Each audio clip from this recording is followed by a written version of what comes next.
Hello, this is Elle. It seems like it's been a month and a half since I've been out here. Been busy. Sorry it took so long.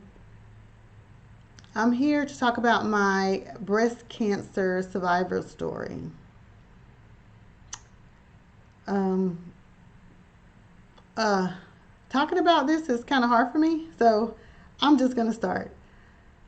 Breast cancer is formed inside of the cells of the tissue, and it spreads throughout your breast cells rapidly. They don't know how people get breast cancer, but we know that both male and females get breast cancer. And females get breast cancer more frequently. You know, there are some risk factors that they kind of threw out there, but kind of what they have applied to learning about breast cancer. So I'm not going to go into that. You'd have to go and look those things up. When I found out about my breast cancer, the symptoms that I had was I was weak and I had poor circulation. And I say that because I used to had to take stairs to get to a second floor of buildings of the organization that I work for. There was or is elevators in some of the buildings, but me being Miss Athletic, energetic person, that I am, I try to take the stairs. It's always good to get some high elevation into your steps for your workouts. Anyways, I could barely climb the stairs during this time. I would make goals for myself, take 15 steps and stop, and then take another 15 steps and stop until I can get to the floor that I needed to be on. My friends or coworkers or people would say to me, you look sick, you should go to the doctor. I was like, oh, it's just a cold. It's just a cold. It'll go away. I'll take me some over-the-counter medicines and it'll go away. So I did that for a couple nights, but this was something that was prolonging. The more, the longer, not more, the longer I allowed this to prolong, the sicker I became, thinking that it was just a cold or a flu. Anyways, one day I rode up into a parking lot, stopped at a hospital, went into emergency. Hey, something's wrong with me. And I did pack a bag. I wasn't sure if if they were going to keep me, have me do inpatient care or stay for the long haul, do inpatient care, whether you go in and check in, they diagnose you, give you some medicine, give you a prescription, and you leave. In my case, they gave me, am I saying that wrong? I think I am. Inpatient care is where you go in to the hospital, and you undress, put on their gowns, and you stay overnight. So that is what I had. Outpatient care is the other thing. But no, I had inpatient care, and I was diagnosed and put in a hospital bed. I went in after some tests. They found out that my blood count in my body was 3.7. My level was 3.7, if not 3.6, if I'm remembering that correctly. It was a little bit of an eye opener for me. I was told that, by the doctors and nurses, it was amazing that I was living, because you have to have a range of blood in your body. For females, the blood count range somewhere around 12, but it is a range. For men, it is a range, but the doctors like to see their blood count, their blood count around 14. Mine, when I went into this facility, was 3.7, 3.6 something. So I just rounded up to say 3.7. I was feeling pretty bad. Um, but still, I didn't know what was going on. Come to find out, uh, I was diagnosed with anemia, and I went through CAT scans, MRIs, all types of tests. And after I left, I continued to take tests. I had a biopsy after I was, let me not say left, after I was released from medical care. So you wouldn't think that I just left the facility. I stayed there, I don't know, some days, more than 2, maybe 3, maybe 4. I'm not certain, but I was ill. I was very ill. In any case, I had a biopsy done somewhere around there, and the biopsy came back with um, it was said that I had HERS2, positively had HERS2, which is, uh, you know, confirmation that I did have a breast cancer. So, at first glance, it was hard for me to accept that because I had not been ill my entire life. I have always had been healthy, was able to run, walk, jog, swim, dive, climb a mountain, climb a cliff, jump off a building, do all types of exciting, fun things. But here with this cancer was something that stopped me, and I don't want to say dead stop because I was dragging like a turtle, but it stopped me and slowed me down. Anyways, once I got the diagnosis, I took action. You have to take action. You have to take action, period, and move forward with what the treatment plans are. The doctors recommended 6 cycles of chemo for me. I wasn't all in. I wasn't buying all in. However, I said yes. I did not accept the first doctor that came to me in a consultation. I felt like I was being pressured or they were trying to impress upon me their views for my illness and stuff like that. So that didn't work for me. And I had to find me a doctor of color, and I needed a woman. I needed someone who could identify with me. It wasn't the fact that the bill wasn't going to be paid. I had no insurance problem, no medical issues. All of that stuff would have been covered. I was concerned about, someone to comfort me, someone who can identify with me, someone who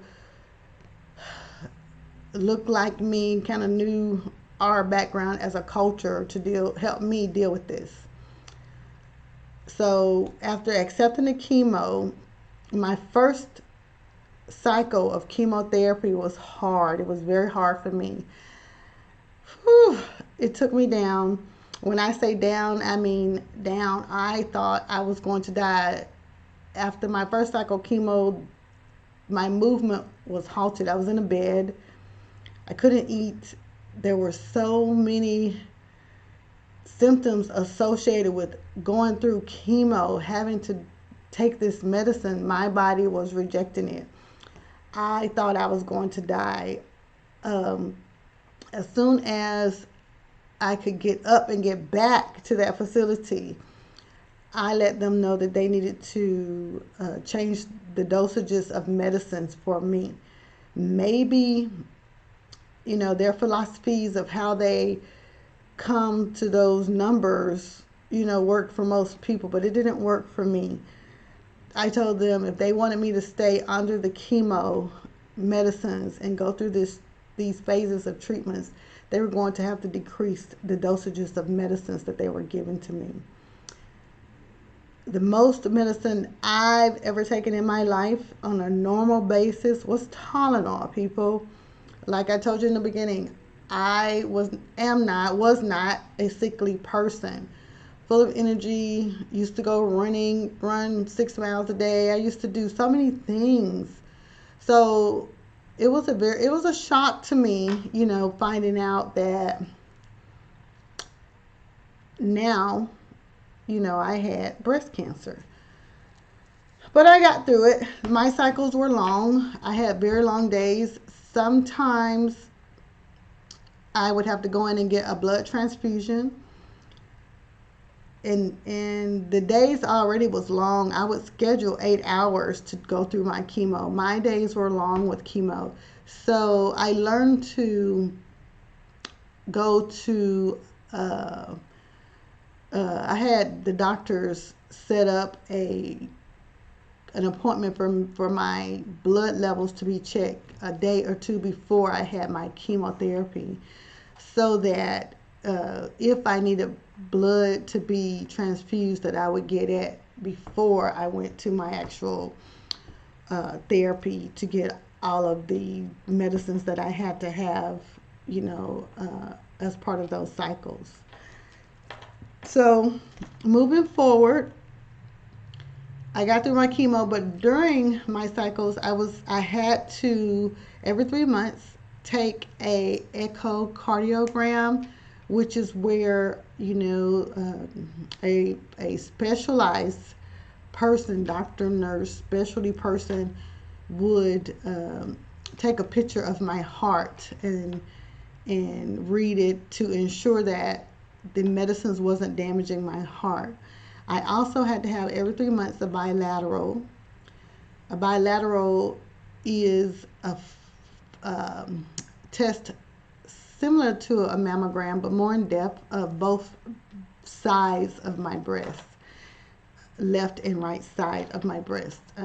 Just looking for those things that was necessary to, make their decisions on what was going on with my breast. But after the 6 cycles, I came back with a clean bill of health, and through the every quarterly set of appointments, I came back with nothing being found. No more cancer was found. So the chemo did kill or normalize my cells in my breast. So that was good. It was a good thing. Once things had to be reset for L for me. So, I was very happy. I had a lot of gratitude for everybody. First and foremost, God kept me around. It wasn't my time to go. I know now that God is not finished with me yet, which is another reason why I'm here. I vowed to tell my story, to stop being private, to stop being closed up, to be more visible, to learn how to be comfortable in doing what I already do. I train, I teach. I am a transcriber of information, and I have this way of talking or teaching, or assisting others, whereas they get it, they learn from whatever this thing is that L has. So, God, like I said, God is not finished with me yet, and this is my choice, So, we all have to help each other, keep hope alive. It's a real thing, until it can be determined on how to control cancer, how to, cure cancer. We have to keep what I call ICE, out there. You have to inspire those who are ill and going through this. You have to comfort them, find ways to assist them. All of us, we need to encourage them. We have to encourage each other. we have to make sure that, you don't get to a point like I was where I was near death. Do your self examinations. And it is not that I didn't do those things. I yearly had physicals, went to the doctor every year for various things, because it's just part of a regimen that I have. However, somewhere in there, it was not seen or found out that, L had cancer. But once it was found out, you have to also recognize the symptoms and know that something is wrong with you. Being that I was mostly well my entire life, I had no clue what was going on with me other than a little common cold. Once I, got it in my mind, you're not well, you can't do everything, you have to get someone else involved to assist you, we learned that I was gravely ill. So I thank God for that. I thank, people for recognizing something was wrong and to encourage me to be there alongside of me to push me to go to the doctor. And I did. And I'm better for it. I am a happier person. It's just kind of hard talking about this, but I'm glad that you're here, and I'm glad I have this mechanism to do this. Moving on. This year I must have bought and sold and donated, volunteered. I have done a lot this year, and I'm going to continue to include running errands for people. And when I say that I'm doing these things, or we are doing these things, it's for people who are down, people who have cancer of some form, not just the breast cancer, but those who are ill and who needs support. Also, I want to recommend that you all support those people or those groups who support patients in that form. So the requirement is a lot, and the up is a good thing if we can get to up. We lose some in the process. I lost a great boss. His first name was Trent. I'm not going to say his last name. And I know, we just had Chad died. He is the celebrity who died from a form of cancer. It's just tough. We've had, I think, one or two others who died from a form of cancer. And when I say died, I don't mean just, growing old and things occurring. I mean young and, like in their prime, and these things occur. And, my recommendation is prepare. No one knows what's going to happen tomorrow, so prepare. Prepare your power of attorney documents. A power of attorney is not enough. You also have to prepare a power of an attorney for medical. Who will make those decisions for you medically when you cannot? Write this stuff down.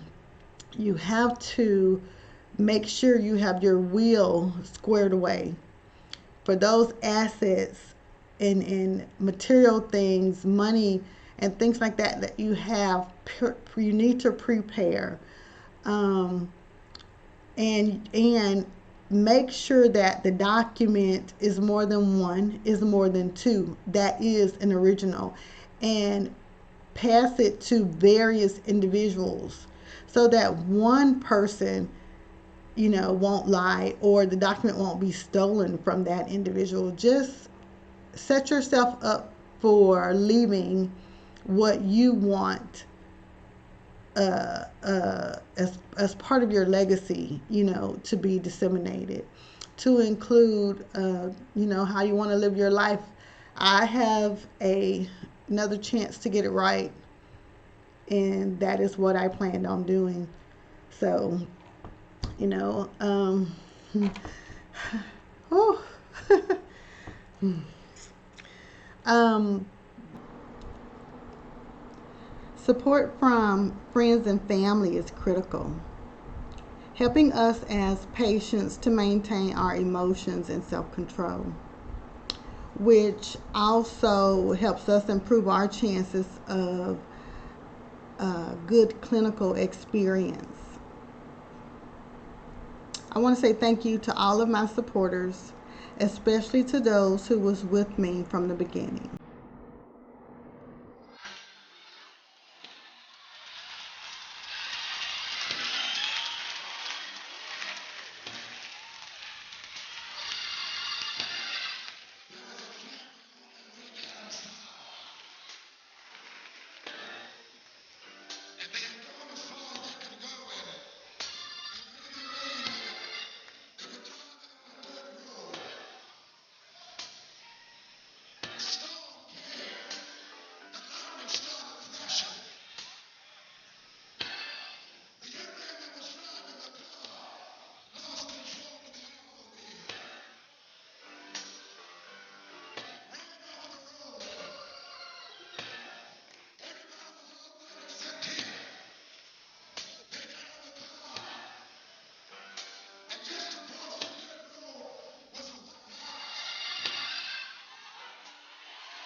When someone in your life becomes a memory,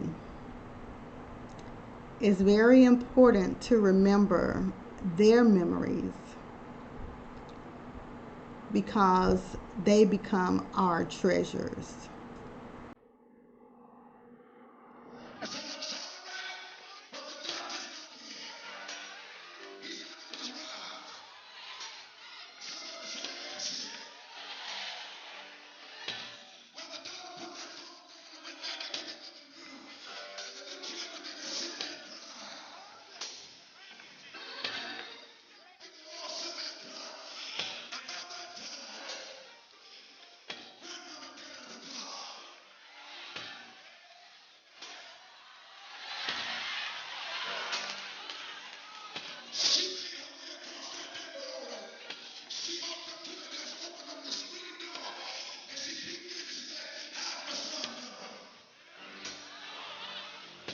This is Elle.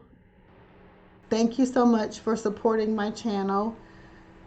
Please continue to watch.